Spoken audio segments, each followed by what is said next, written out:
ये अध्याय हमारे देश की उन दो कड़ियों के बारे में है जो इस देश को चलाती हैं।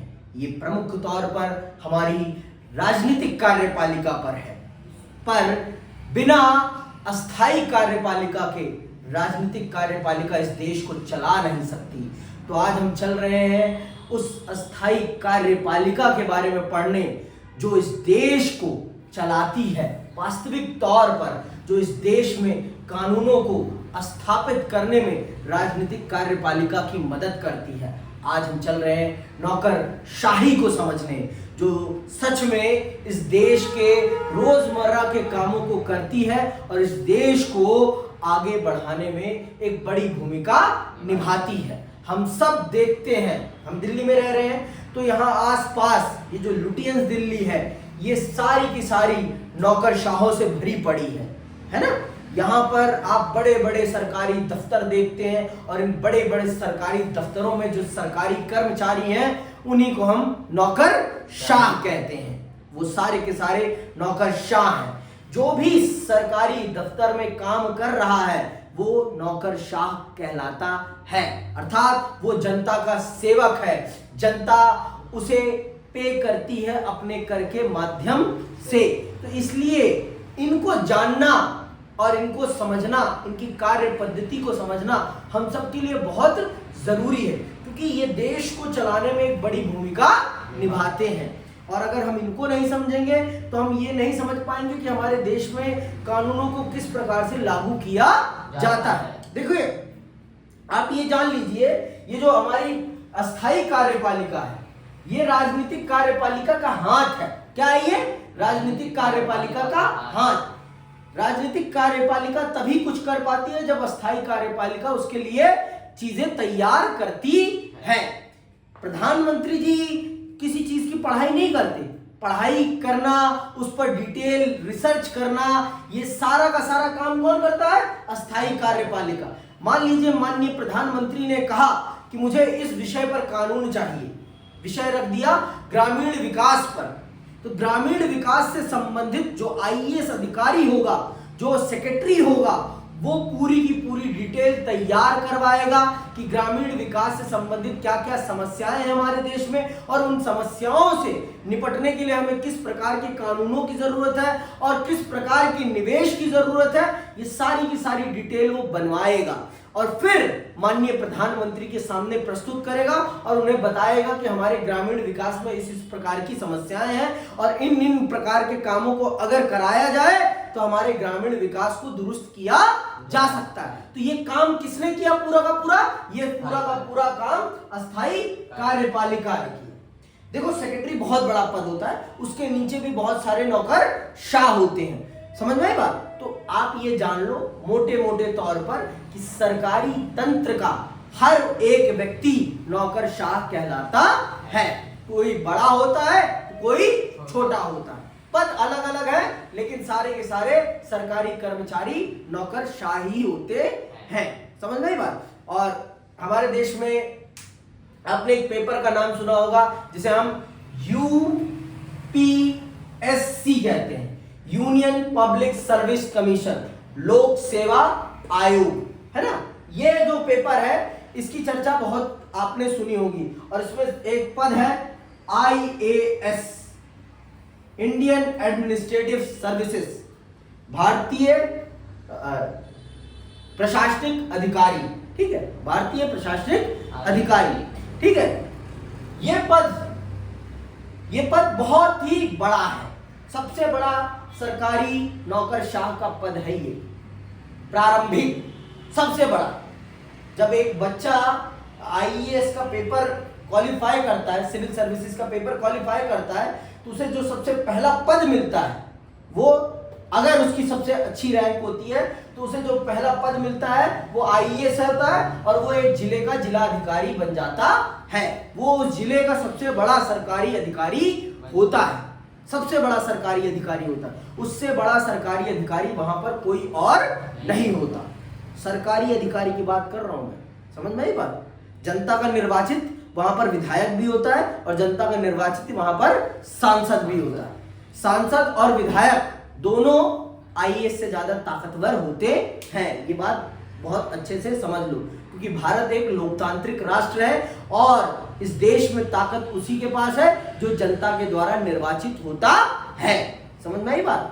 एक लोकतांत्रिक राष्ट्र में ये सबसे बड़ी खूबी और यही सबसे बड़ी खामी होती है कि यहाँ पर ताकत जनता के निर्वाचित अधिकारी के पास ज्यादा होती है। समझ में आई बात? तो आओ इसको बहुत ही डिटेल से समझ लेते हैं, अपनी स्थायी कार्यपालिका को, जो देश को चलाने में एक बहुत बड़ी भूमिका निभाती है। और मैं इसे क्यों कह रहा हूं राजनीतिक कार्यपालिका का हाथ, ये आप जब इसको पढ़ लेंगे तो समझ जाएंगे विस्तार पूर्वक। मंत्रियों के निर्णय को कौन लागू करता है? कौन लागू करता है? मैंने कहा ना, मंत्रियों के हाथ कहा ना मैंने, हाथ इसीलिए कहा क्योंकि मंत्रियों के द्वारा लिया गया निर्णय लागू करने का काम नौकरशाही करती है। सुनना, शासन के कार्यकारी अंग में प्रधानमंत्री, मंत्रीगण और नौकरशाही या प्रशासनिक मशीनरी का एक विशाल संगठन सम्मिलित होता है। इस ढांचे और सैन्य सेवाओं में अंतर करने के लिए इसे नागरिक सेवा कहते हैं। सरकार के अस्थायी कर्मचारी के रूप में कार्य करने वाले प्रशिक्षित और प्रवीण अधिकारी नीतियों को बनाने तथा उसे लागू करने में मंत्रियों का सहयोग करते हैं। लोकतंत्र में निर्वाचित प्रतिनिधि और मंत्रीगण सरकार के प्रभारी होते हैं और प्रशासन उनके नियंत्रण और देख रेख में होता है। संसदीय शासन में विधायिका प्रशासन को नियंत्रित करती है। यह मंत्री की जिम्मेदारी है कि वह प्रशासन पर राजनीतिक नियंत्रण बनाए रखे। भारत में एक दक्ष प्रशासनिक मशीनरी मौजूद है, लेकिन यह मशीनरी राजनीतिक रूप से उत्तरदायी है। नौकरशाही से यह भी अपेक्षा की जाती है कि वह राजनीतिक रूप से तटस्थ हो। इसका अर्थ यह है कि नौकरशाही नीतियों पर विचार करते समय किसी राजनीतिक दृष्टिकोण का समर्थन नहीं करेगी। मतलब ये माना जाता है, नौकरशाही से ये उम्मीद की जाती है कि वो नीति निर्माण में कभी भी किसी भी राजनीतिक दल के विचार के अनुसार नहीं सोचेगी। मतलब अपना उसमें दृष्टिकोण नहीं डालेगी। वो तटस्थ होकर जो मंत्री जी, जो नेताजी कह रहे हैं, उसी के हिसाब से काम करेगी। समझ में आई बात? तो नौकरशाही को इसीलिए मैंने ये इस शब्द से सुशोभित किया कि नौकरशाही हमारी राजनीतिक कार्यपालिका की हाथ है, उसके हाथ के तौर पर काम करती है। आप ये बखूबी समझ लीजिए। नौकरशाही अपनी मर्जी से कुछ नहीं करती। नौकरशाही प्रधानमंत्री और उनके मंत्रिमंडल के हिसाब से ही सारा काम करती है और राज्यों में मुख्यमंत्री और उनके मंत्रिमंडल के हिसाब से काम करती है। समझ में आई बात? इनके पास ताकत बहुत है, लेकिन ये ताकत तभी ये प्रयोग कर सकते हैं जब मंत्री साहब कहेंगे। बिना मंत्री साहब के कहे इनकी ताकत का कोई अर्थ नहीं है। समझ में आई बात? और ये मंत्री जी के खिलाफ जाकर कुछ भी कर नहीं सकते। समझ में आई बात? नहीं, मंत्री जी इनका ट्रांसफर करा देंगे। इनको नौकरी से तो नहीं हटा सकते, लेकिन इनका ट्रांसफर जरूर करा देंगे। समझ में आई बात? तो ये आप समझिए कि नौकरशाही पूरी तौर पर हमारे राजनीतिक कार्यपालिका पर निर्भर होती है किसी भी काम को करने के लिए। ये उसकी सहायक यूनिट है। क्या है ये? सहायक यूनिट, जिसे हम हेल्पर कह सकते हैं। क्या है ये? हेल्पर है। किसकी? राजनीतिक कार्यपालिका की। राजनीतिक कार्यपालिका ने ये डिसीजन लिया तो उस डिसीजन को इंप्लीमेंट करने का काम इसका है, अस्थायी कार्यपालिका का है कि वो उन नीतियों को गांव-गांव तक, शहर-शहर तक, जनता के घर-घर तक पहुंचाने का काम करेगी अपने पूरे सरकारी तंत्र के माध्यम से। समझ में आई बात? आगे सुनो। प्रजातंत्र में यह संभव है कि कोई पार्टी चुनाव में हार जाए और नई सरकार पिछली सरकार की नीतियों की जगह नई नीतियां अपनाना चाहे। ऐसी स्थिति में प्रशासनिक मशीनरी की जिम्मेदारी है कि वह नई सरकार को अपनी नीति बनाने और उसे लागू करने में मदद करे। समझ में? ये नहीं कि आप पुरानी नीति को ही लागू रखें। आप किसी पार्टी के नहीं हो सकते। जब तक आप सरकारी पद पर हैं, तब तक आप किसी पार्टी के नहीं हो सकते हैं। आप किसी पार्टी के विचार से नहीं जुड़ सकते हैं। ये माना जाता है किसी भी सरकारी अधिकारी के लिए जो अपने पद पर है। पद से हटने के बाद आप कुछ भी करें कोई फर्क नहीं पड़ता, लेकिन जब तक आप उस पद पर हैं आप किसी पार्टी के फॉलोअर नहीं बन सकते हैं अपने काम के माध्यम से। भाई विचार में तो हो कोई दिक्कत नहीं, लेकिन आपके काम में किसी पार्टी का पक्ष दिखना नहीं चाहिए। साफ सीधी बात, ठीक है। आगे सुनो। आज भारतीय नौकरशाही का स्वरूप बहुत जटिल हो गया है। इसमें अखिल भारतीय सेवाएं, प्रांतीय सेवाएं, स्थानीय सरकार के कर्मचारी और लोक उपक्रमों के तकनीकी तथा प्रबंधकीय अधिकारी सम्मिलित हैं। हमारे संविधान निर्माता गैर राजनीतिक और व्यावसायिक रूप से दक्ष प्रशासनिक मशीनरी के महत्व को जानते थे। वे सिविल सेवा या नौकरशाही के सदस्यों को बिना किसी भेदभाव के योग्यता के आधार पर चयनित करना चाहते थे। अतः भारत सरकार के लिए सिविल सेवा के सदस्यों की भर्ती की प्रक्रिया का कार्य संघ लोक सेवा आयोग को सौंपा गया है। संघ लोक सेवा आयोग भारत सरकार के लिए सरकारी अधिकारियों का चयन संघ लोक सेवा आयोग करता है, जिसे यूनियन पब्लिक सर्विस कमीशन कहा जाता है। ये वो यूनिट है, ये वो संस्था है जो भारत सरकार के लिए सरकारी अधिकारियों का चयन करती है। क्या कहा मैंने? भारत सरकार के लिए, राज्य सरकारों का नहीं, भारत सरकार के सरकारी अधिकारियों का चयन करने का काम लोक संघ सेवा आयोग करता है। यूनियन पब्लिक सर्विस कमीशन इस काम को अंजाम देता है। समझ में आई बात? तो इसके पास ये अधिकार है कि वो भारत सरकार के लिए सरकारी अधिकारियों का चयन करे, एक परीक्षा के माध्यम से उनकी दक्षता को देखते हुए। ठीक है।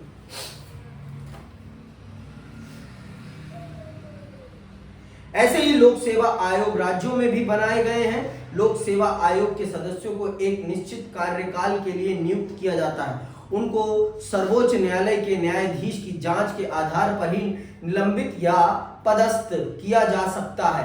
दक्षता और योग्यता को आधार बनाकर भर्ती की जाती है, लेकिन संविधान यह भी सुनिश्चित करता है कि पिछड़े वर्गों के साथ साथ समाज के सभी वर्गों को सरकारी नौकरशाही का हिस्सा बनने का मौका मिले।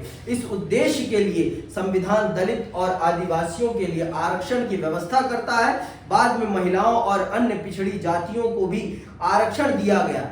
इन प्रावधानों से यह सुनिश्चित होता है कि नौकरशाही में सभी समूहों का प्रतिनिधित्व होगा तथा सामाजिक असमानताएं सिविल सेवा में भर्ती के मार्ग में रोड़ा नहीं बनेगी। समझ में आएगी? तो भारत सरकार ने भारत में जिस जातीय आधार पर भेदभाव हुआ है, तो उसी को आधार बनाते हुए भारत की लोक सेवाओं में भी उन पिछड़ी हुई जातियों को या दलित या आदिवासी जातियों को प्रतिनिधित्व देने के लिए आरक्षण का प्रावधान किया है, जिससे कि उनको भी सरकारी तंत्र में अपना प्रतिनिधित्व करने का मौका मिल सके और अपने समाज, अपने सोसाइटी और इस देश के विकास में वो भी अपना योगदान दे सकें। समझ में आई बात? तो उनके लिए आरक्षण का प्रावधान किया गया है। देखो कौन कौन सी सर्विसेज आती है इसके अंदर।